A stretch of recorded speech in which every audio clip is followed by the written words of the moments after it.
Twelfth की chemistry का first chapter पढ़ रहे हैं हम लोग सॉल्यूशंस। उसमें हम 7th टॉपिक में आइडियल और नॉन आइडियल सॉल्यूशंस पढ़ चुके हैं। 7th टॉपिक का सब टॉपिक, थर्ड सब टॉपिक जो है वो है एजियोट्रॉप्स। आइडियल और non ideal solution part 1 part 2 था, वो पढ़ चुके। पार्ट 3 है एजियोट्रॉप्स, टॉपिक 7 का थर्ड पार्ट। एजियोट्रॉप्स क्या होते हैं? Binary mixtures of liquids having same compositions in liquid and vapour phase. कहने का मतलब क्या है कि एक सॉल्यूशन सिस्टम है हमारा जिसमें दो लिक्विड्स हैं, कंपोनेंट ए और कंपोनेंट बी। तो होगा क्या कि कंपोनेंट ए और बी दोनों वोलेटाइल होंगे, जैसा कि हम पढ़ चुके हैं।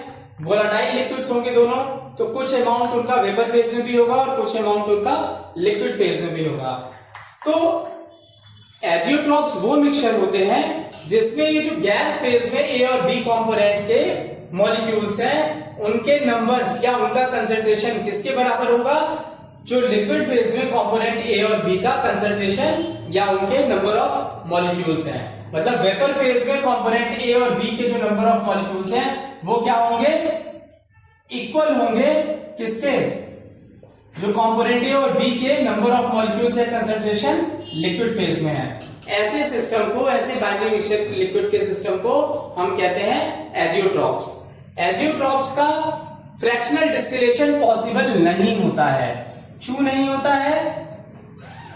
क्योंकि फ्रैक्शनल डिस्टिलेशन तभी पॉसिबल होगा जब ए और बी दोनों की वोलेटिलिटी डिफरेंट हो, और जब एक सर्टेन टेम्परेचर पे उस सिस्टम को हम हीट अप करें तो कंपोनेंट ए या कंपोनेंट बी में से कोई एक वेपर फेज में चला जाए और एक कोई लिक्विड फेज में ही रहे। उनके बॉइलिंग पॉइंट वोलेटिलिटी में डिफरेंस होना चाहिए। तो होगा क्या, जो नॉर्मल फ्रैक्शनल डिस्टिलेशन होता है उसमें मान लीजिए लिक्विड फेज में हमारा ए रहेगा और गैस फेज में हमारा कंपोनेंट बी रहेगा।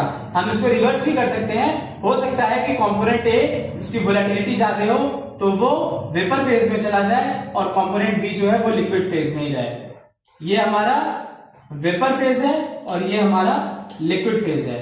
ये नॉर्मल डिस्टिलेशन में होता है। लेकिन जब एजियोट्रॉप को हम डिस्टिल करते हैं तो जितने नंबर ऑफ मॉलिक्यूल्स ए के लिक्विड फेज में होंगे और जितने नंबर ऑफ मॉलिक्यूल्स बी के लिक्विड फेज में होंगे, उतने ही नंबर ऑफ मॉलिक्यूल्स ए के गैस फेज में या वेपर फेज में होंगे और उतने ही नंबर ऑफ मॉलिक्यूल्स बी के वेपर फेज में होंगे और उतने ही नंबर ऑफ बी के मॉलिक्यूल्स लिक्विड फेज में होंगे।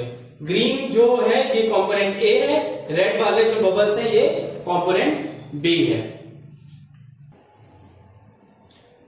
एजियोट्रॉप्स क्या होते हैं? Binary mixture of liquids having same composition in liquid and vapour phase. अब हम पढ़ेंगे कि एजियोट्रॉप्स कितने टाइप के होते हैं। तो एजियोट्रॉप्स 2 टाइप्स के होते हैं। पहला क्या होता है?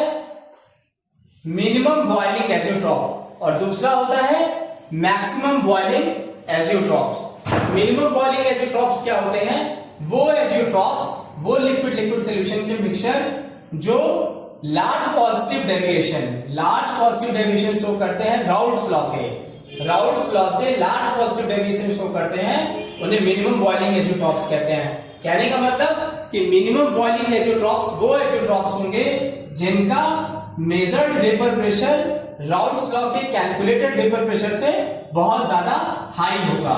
हाई वेपर प्रेशर होगा तो ऑटोमेटिकली उसका क्या, बॉइलिंग पॉइंट जो मिक्सचर का होगा वो लो हो जाएगा। हम ये पढ़ चुके हैं कि अपने प्रीवियस क्लासेस में 10th में 11th में कि जब प्रेशर हाई होता है तो बॉइलिंग पॉइंट रिड्यूस हो जाता है।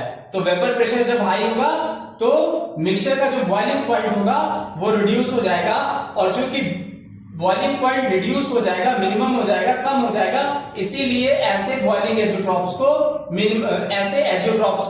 मिनिमम बॉइलिंग एजियोट्रॉप्स कहते हैं। जो लार्ज पॉजिटिव डेविएशन शो करते हैं राउल्ट्स लॉ से, उनका वेपर प्रेशर हाई होता है, इस वजह से उनका बॉइलिंग पॉइंट लो हो जाता है, और ऐसे मिक्सचर्स को मिनिमम बॉइलिंग एजियोट्रॉप्स कहते हैं। इसका एग्जांपल एथेनॉल और वाटर का मिक्सचर। मैक्सिमम बॉइलिंग एजियोट्रॉप्स क्या होते हैं? सेम इसका उल्टा, large negative deviation from Raoult's law. Large negative deviation from Raoult's law होगा तो क्या होगा कि जो मेजर्ड वैल्यू है वेपर प्रेशर की वो राउल्ट्स लॉ के कैलकुलेटेड वैल्यू से बहुत कम होगी, तो लोअर वेपर प्रेशर होगा, कम होगा, लो वेपर प्रेशर होगा, इनवर्स रिलेशन होगा बॉइलिंग पॉइंट से, लोअर वेपर प्रेशर होगा तो हाई बॉइलिंग पॉइंट हो जाएगा मिक्सचर का। इसका एक बहुत अच्छा एग्जांपल है नाइट्रिक एसिड और वाटर का मिक्सचर।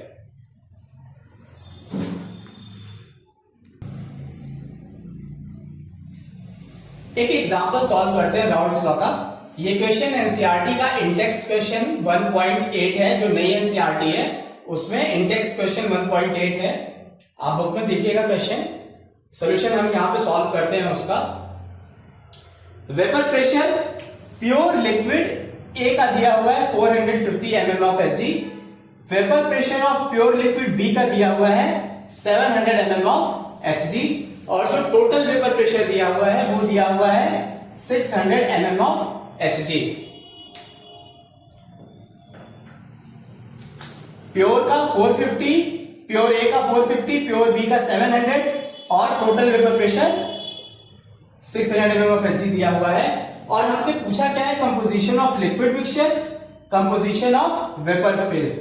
लिक्विड मिक्सचर का मतलब हमसे XA और XB पूछा हुआ है, और वेपर फेज में A को हम YA से डिनोट करेंगे और जो B का होगा उसको YB से डिनोट करेंगे। XA XB क्या है, mole fraction of A and B in liquid phase. YA YB क्या है, mole fraction of A and B in vapour phase. तो हमारा P नॉट ए दिया हुआ है, प्योर वेपर प्रेशर A का 450, B का 700, टोटल प्रेशर 600। सिंपल सा फॉर्मूला राउल्ट्स लॉ का क्या कहता है, vapour pressure of component A in the mixture will be equals to mole fraction of component A multiplied by its pure vapor pressure. Similarly, for B, mole fraction of component B multiplied by vapor pressure of pure component B. We will put the values of XA, XB and P naught A, P naught B in this formula of total pressure, which is equals to PA plus PB. P total is equals to PA plus PB. P total 600 mm of Hg दिया हुआ है, XA हमें नहीं पता, P naught A हमें पता है 450, XB हमें नहीं पता, P naught B हमें पता है 700। हमें एक बात और पता है कि मोल फ्रैक्शंस का सम 1 होता है, तो XA plus XB is equals to 1 होगा। यहां से हम XB को रिप्लेस करेंगे 1 माइनस XA से और इसको पुट करेंगे इस इक्वेशन में। यहां से XB को हम रिप्लेस कर देंगे 1 माइनस XA से, तो हमें क्या मिलेगा, इस इक्वेशन को हम यहां पे लिख रहे हैं 600 is equals to 450 XA plus 700 in bracket 1 minus XA। यहां से हम XA को सॉल्व करेंगे तो XA की वैल्यू कितनी आएगी, 0.4। हमें पता है XB is equals to 1 minus XA, तो यहां से हमारी XB की वैल्यू निकल जाएगी 1 minus 0.4 is equals to 0.6। तो XA की वैल्यू आई 0.4, XB की वैल्यू आई 0.6। तो लिक्विड फेज का कंपोजिशन हमारा एक B का निकल गया 0.4 और 0.6। अब क्या हमसे पूछा है, वेपर फेज में कंपोनेंट A और कंपोनेंट B का क्या कंपोजिशन होगा। तो यहां पे डाल्टन्स लॉ ऑफ जो पार्शियल प्रेशर हमने पढ़ रखा है उसमें कि वेपर फेज में कंपोनेंट A का जो प्रेशर होगा वो इक्वल्स टू उसके mole fraction in vapour phase multiplied by total pressure. तो यहां से हम PA की वैल्यू निकालेंगे। PA की वैल्यू क्या होगी, XA not into P not A। XA हमको पता चल चुका है, P नॉट A क्वेश्चन में दिया हुआ है, टोटल प्रेशर क्वेश्चन में दिया हुआ है।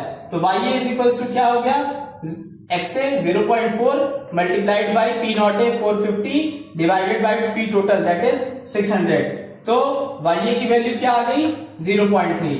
चूंकि YA और YB भी क्या है, मोल फ्रैक्शन है वेपर फेज में, तो उनका भी सम कितना होगा 1 के बराबर होगा। YA की वैल्यू 0.3 पुट करेंगे, YB is equals to 1 minus YA is equals to 1 minus 0.3 is equals to 0.7 answer. ये हमारा वेपर फेज का हो गया और ये हमारा लिक्विड फेज का हो गया। Thank you.